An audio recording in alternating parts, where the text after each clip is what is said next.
Donc, avant dans la section du chapitre numéro 3, la section 3.6 sur la chute libre.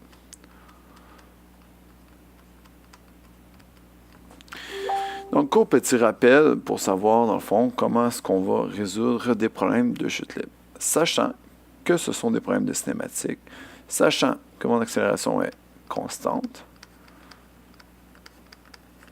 et elle est constante parce qu'elle vaut toujours moins 9,8 mètres par seconde au carré, qui est l'accélération gravitationnelle de la Terre.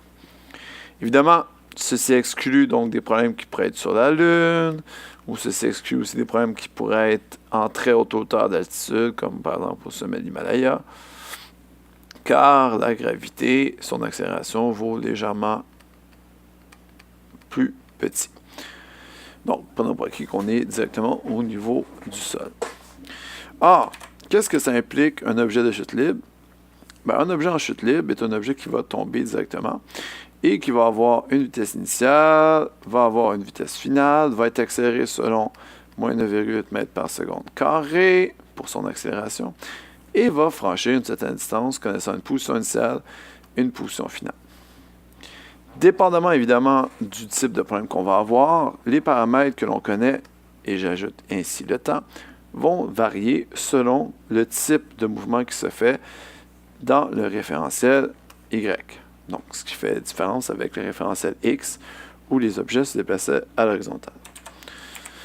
Donc, par exemple, si je suis au niveau du sol et que je lance une balle vers le haut, ma balle va monter, perdre de la vitesse, et après va redescendre jusqu'à frapper le sol.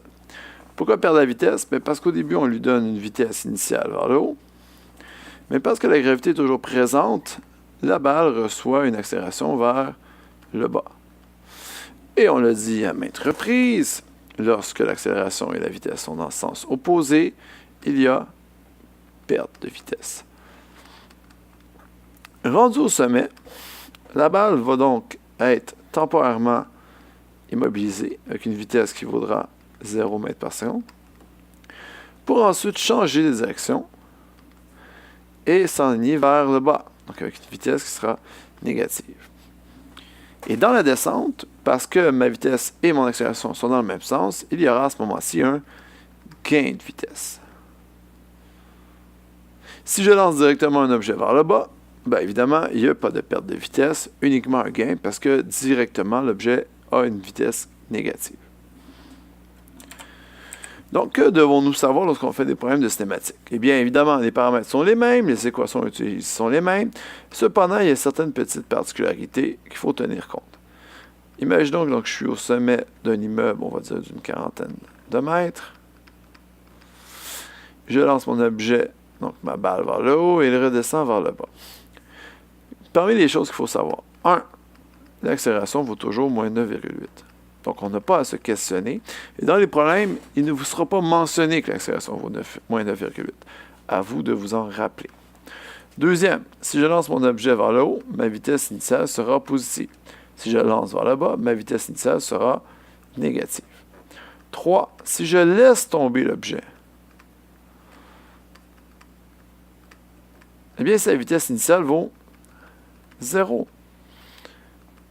En la laissant tomber, ou le laissant tomber dépendamment de l'objet, eh bien, je ne lui donne aucun élan vers le haut, mais aucun élan aussi vers le bas. Donc, je présume que ma vitesse initiale vaut 0. Encore une fois, dans le libellé du problème, je dois m'attarder à cette vitesse initiale qui vaut 0 lorsque je vois justement quelque chose comme je laisse tomber ou un objet tombe sans vitesse au départ. Donc, tout ça implique une vitesse initiale qui vaut 0.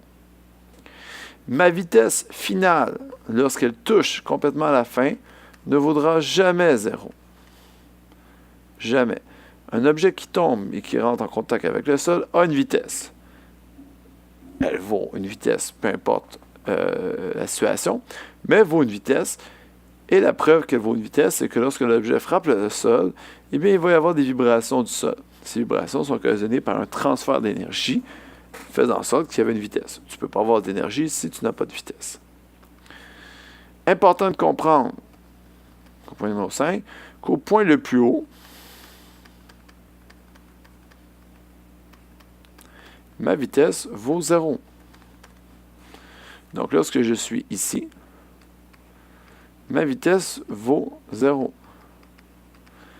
Pourquoi? Parce que je passe d'une vitesse qui est positive en montant à une vitesse qui est négative en descendant. Et pour pouvoir changer de direction, eh bien, il faut qu'à un moment donné, ma vitesse vaut 0. Quand on va vers la droite et qu'on décide d'aller vers la gauche, on ne peut pas avoir une vitesse positive et une vitesse négative en même temps. Il faut qu'à quelque part, le changement de direction s'opère avec une vitesse qui, à un moment donné, vaudra 0. Dernier point, le 6e point, les vitesses qui sont à la même hauteur ont la même norme. Donc, par exemple, si ma vitesse ici vaut plus 10 mètres par seconde parce que je la lance vers le haut, techniquement, lorsque l'objet va monter puis va redescendre à la même hauteur, l'objet ici vaudra 10 mètres par seconde en termes de vitesse. Cependant, le signe, cette fois-ci, sera négatif parce que l'objet va vers le bas. Donc, à même hauteur,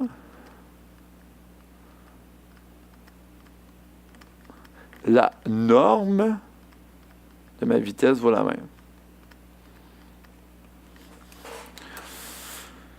Si je considère toutes ces caractéristiques-là et que je comprends le problème, eh bien, je n'ai qu'à le résoudre comme un problème de cinématique standard et le tout devrait être joué. C'est pas plus compliqué que ça.